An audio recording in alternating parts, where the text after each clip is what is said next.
The scarlet ibis Eudocimus ruber is renowned for its vibrant red plumage, which comes from carotenoid pigments in their diet, mainly from crustaceans like shrimp.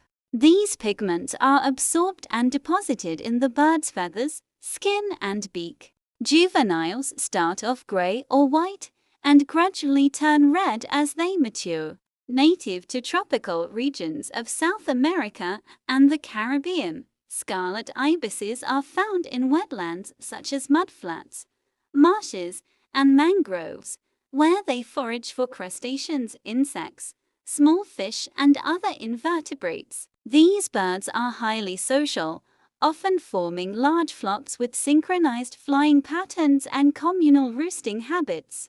During the breeding season, they build nests in trees or shrubs, usually in large colonies, with both parents sharing incubation and feeding duties.